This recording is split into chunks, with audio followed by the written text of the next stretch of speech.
The Festival by H.P. Lovecraft. Devils so work that they make things appear to men as if they were real.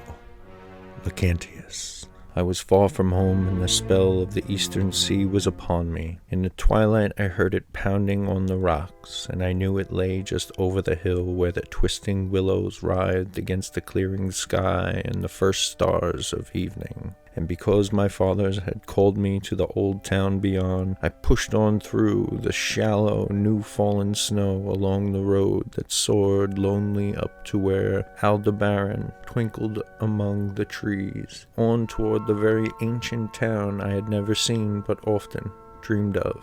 It was the Yuletide that men call Christmas, though they know in their hearts it is older than Bethlehem and Babylon, older than Memphis and mankind. It was the Yuletide, and I had come at last to the ancient sea town where my people had dwelt and kept festival in the elder time, when festival was forbidden, where also they had commanded their sons to keep festival once every century, that the memory of primal secrets might not be forgotten. Mine were an old people, and were old enough when this land was settled 300 years before, and they were strange because they had come as dark future folk from opaque southern gardens of orchids, and spoken another language before they learnt the tongue of the blue-eyed fishers. And now they were scattered, and shared only the rituals of mysteries that none living could understand. I was the only one who came back that night to the old fishing town as legend bade, for only the poor and the lonely remember. Then beyond the hill's crest I saw Kingsport outspread frostily in the gloaming, snowy Kingsport, with its ancient vanes and steeples, ridge-poles and chimney-pots, wharves and small bridges, willow trees and graveyards, endless labyrinths of steep, narrow, crooked streets, and a dizzy church-crowned central peak that time dost not touch. Ceaseless mazes of colonial houses piled and scattered at all angles and levels like a child's disordered blocks. Antiquity hovering on gray wings over winter-whitened gables and gambrel roofs. Fanlights and small-pane windows one by one gleaming out in the cold dusk to join Orion and the archaic stars. And against the rotting wharves the sea pounded, the secretive immemorial sea out of which the people had come in the elder time. Besides the road at its crest, a still higher summit rose, bleak and windswept, and I saw that it was a burying ground where the black gravestones stuck ghoulishly through the snow like the decayed fingernails of a gigantic corpse. The printless road was very lonely, and sometimes I thought I heard a distant horrible creaking as of a gibbet in the wind. They had hanged 4 kinsmen of mine for witchcraft in 1692, but I did not know just where.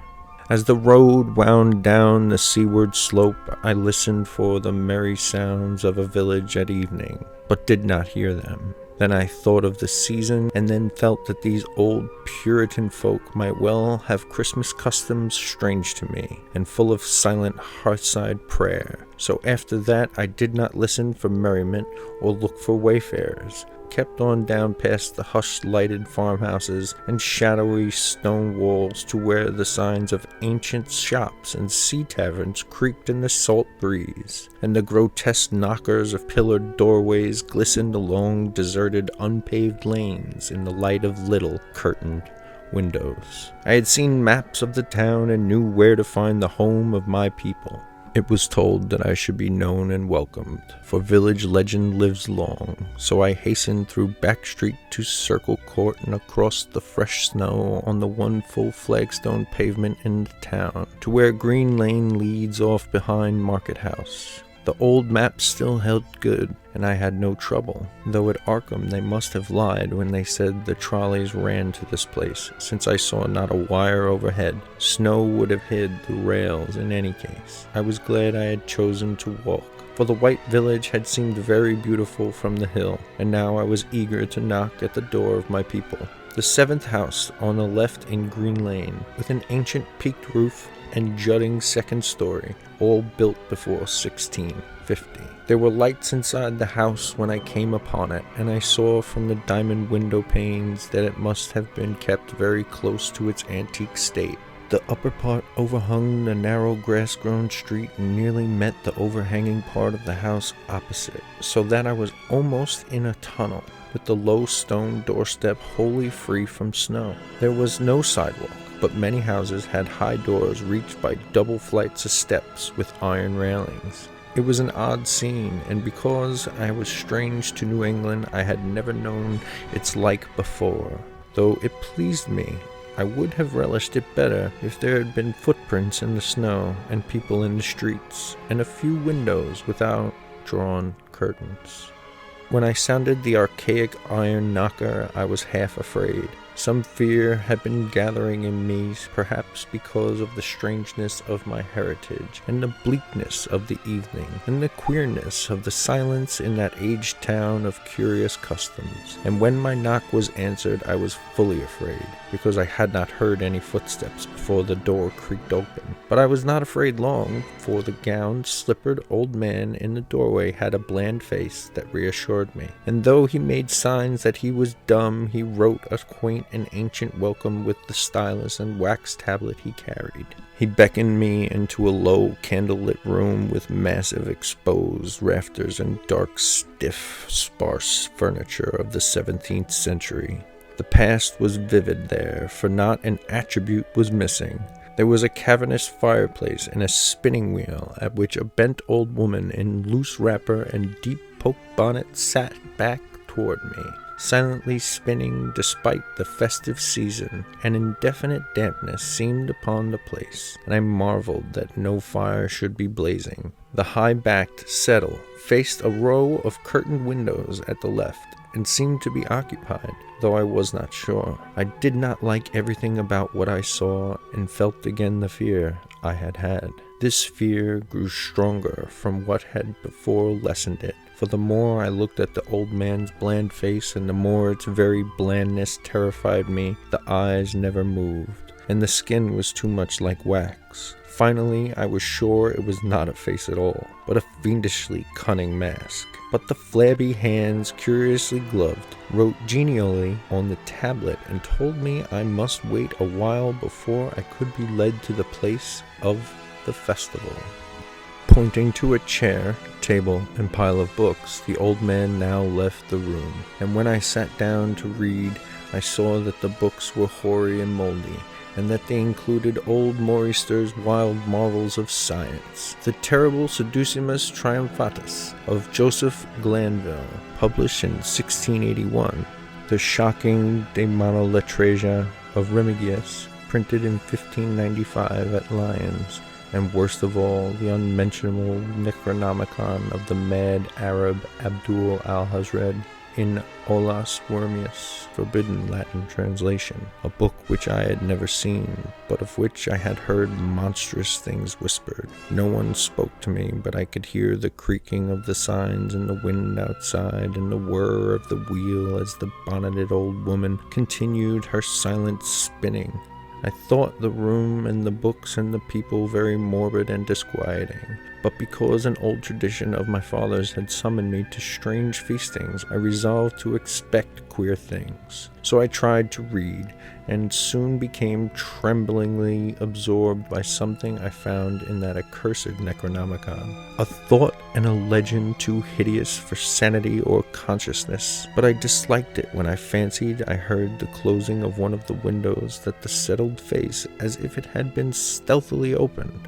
It had seemed to follow a whirring that was not of the old woman's spinning wheel.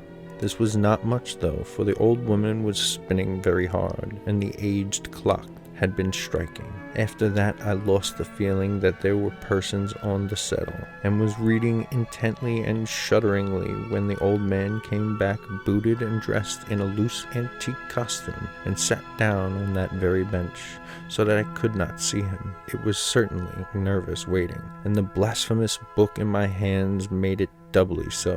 When 11 struck, however, the old man stood up, glided to a massive carved chest in the corner, and got 2 hooded cloaks. one of which he donned, the other of which he draped round the old woman, who was ceasing her monotonous spinning. Then they both started for the outer door, the woman lamely creeping, and the old man, after picking up the very book I had been reading, beckoning me as he drew his hood over that a moving face or mask.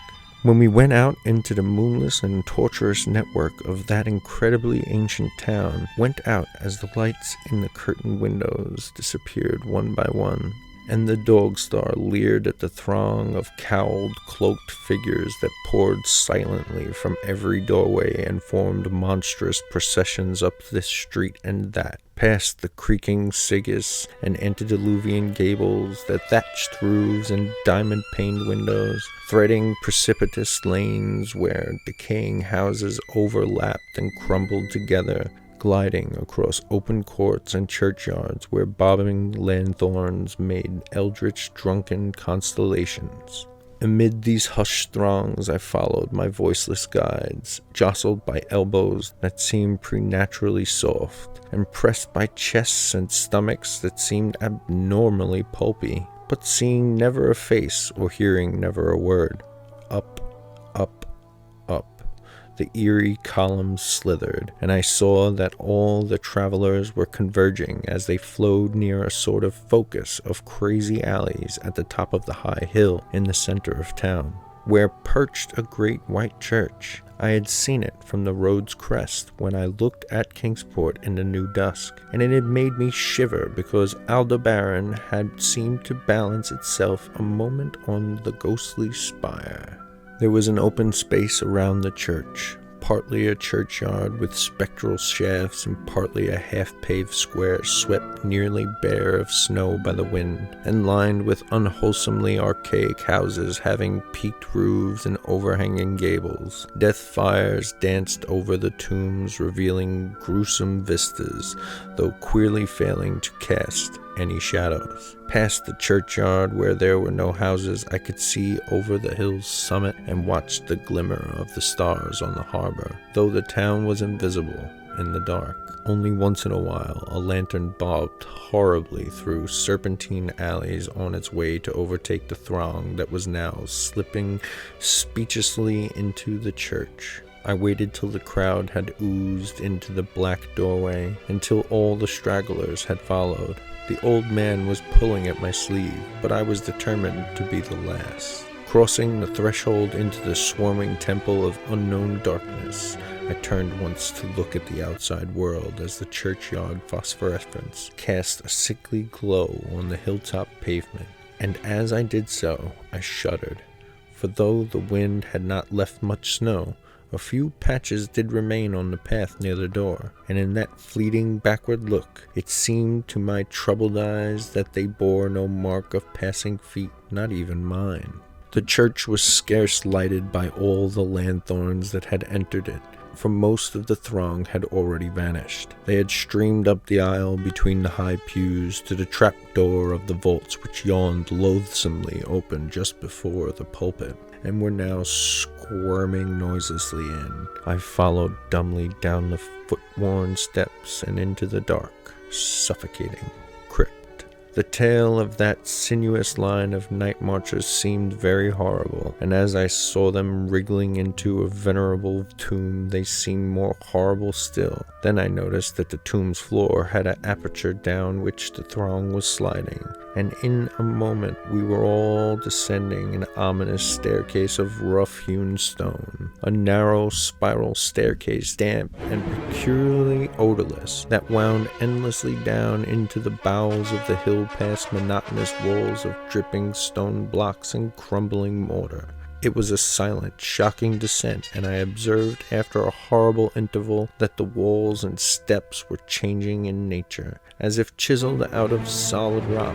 What mainly troubled me was that the myriad footfalls made no sound and set up no echoes. After more aeons of descent, I saw some side passages or burrows leading from unknown recesses of blackness to the shaft of nighted mystery. Soon they became excessively numerous, like impious catacombs of nameless menace, and their pungent odor of decay grew quite unbearable. I knew we must have passed down through the mountain and beneath the earth north of Kingsport itself, and I shivered that a town should be so aged and maggoty with subterraneous evil. Then I saw the lurid shimmering of pale light, and heard the insidious lapping of sunless waters. Again I shivered, for I did not like the things that the night had brought, and wished bitterly that no forefather had summoned me to this primal rite. As the steps in the passage grew broader, I heard another sound, the thin, whining mockery of a feeble flute,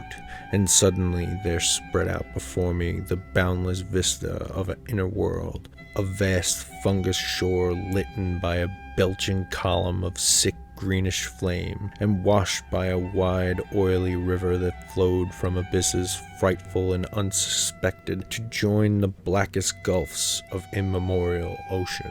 Fainting and gasping, I looked at that unhallowed Erebus of Titan toadstools, leprous fire and slimy water, and saw the cloaked throngs forming a semicircle around the blazing pillar. It was the Yule rite, older than man and fated to survive him, the primal rite of solstice and of spring's promise beyond the snows, the rite of fire and evergreen, light and music. And in the Stygian grotto I saw them do the rite, and adore the sick pillar of flame, and throw into the water handfuls gouged out of the viscous vegetation which glittered green in the caloric glare. I saw this, and I saw something amorphously squatted far away from the light, piping noisomely on a flute. And as the thing piped, I thought I heard noxious, muffled flutterings in the foetid darkness where I could not see. But what frightened me most was that flaming column, spouting volcanically from depths profound and inconceivable, casting no shadows as healthy flame should, and coating the nitrous stone with a nasty, venomous verdigris. For in all that seething combustion no warmth lay, but only the clamminess of death and corruption. The man who had brought me now squirmed to a point directly beside the hideous flame, and made stiff ceremonial motions to the semicircle he faced.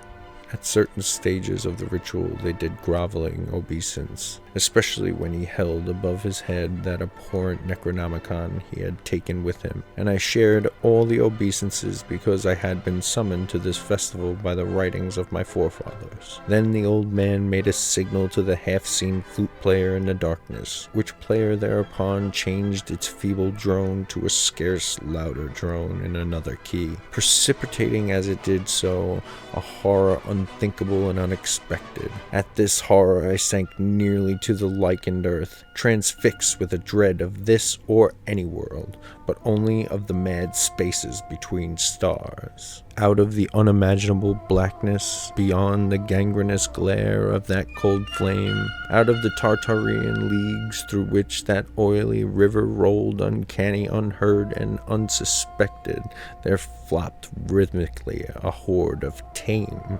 trained, hybrid winged things that no sound eye could ever wholly grasp, or sound brain ever wholly remember. They were not altogether crows, nor moles, nor buzzards, nor ants, nor vampire bats, nor decomposed human beings, but something I cannot and must not recall. They flopped limply along, half with their webbed feet and half with their membranous wings, and as they reached the throng of celebrants and cowled figures, seized and mounted them, and rode off one by one along the reaches of that unlighted river, into pits and galleries of panic where poisoned springs feed frightful and undiscoverable cataracts.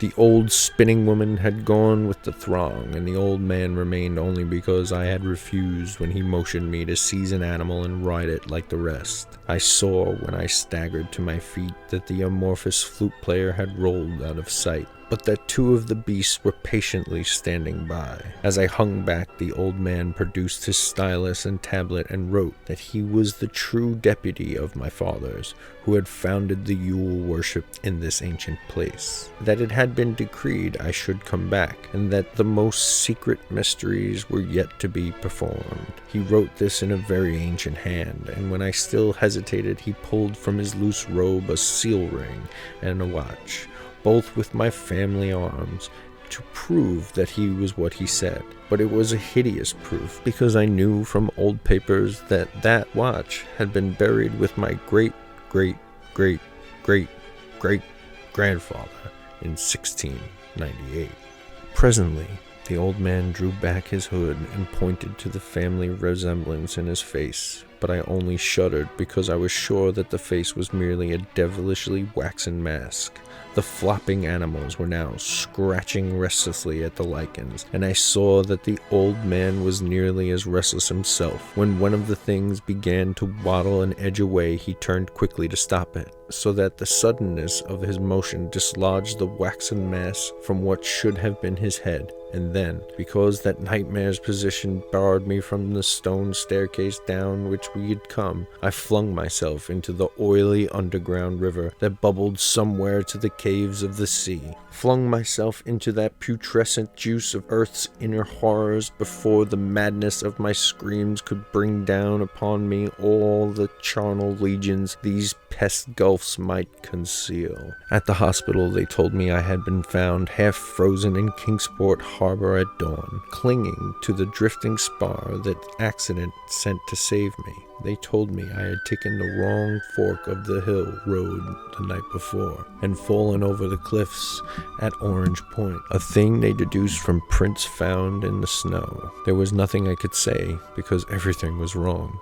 Everything was wrong, with the broad windows showing a sea of roofs in which only about 1 in 5 was ancient, and the sound of trolleys and motors in the streets below. They insisted that this was Kingsport, and I could not deny it. When I went delirious at hearing that the hospital stood near the old churchyard on the central hill, they sent me to St. Mary's Hospital in Arkham, where I could have better care. I liked it there, for the doctors were broad-minded and even lent me their influence in obtaining the carefully sheltered copy of Alhazred's objectionable Necronomicon from the library of Miskatonic University. They said something about a psychosis and agreed I had better get any harassing obsessions off my mind. So I read that hideous chapter and shuddered doubly because it was indeed not new to me. I had seen it before. Let footprints tell what they might, and where it was I had seen it were best forgotten. There was no one in waking hours who could remind me of it, but my dreams are filled with terror because of phrases I dare not quote. I dare quote only one paragraph, put into such English as I can make from the awkward low Latin.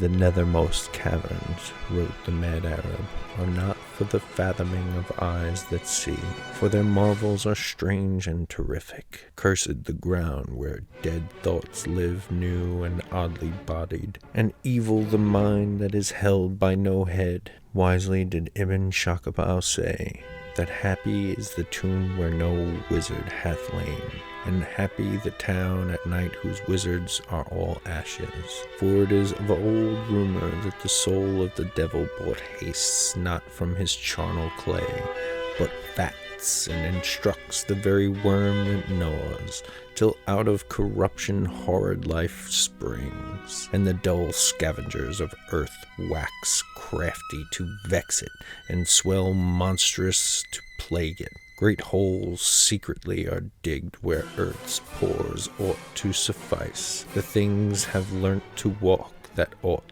to crawl. The Festival by H.P. Lovecraft.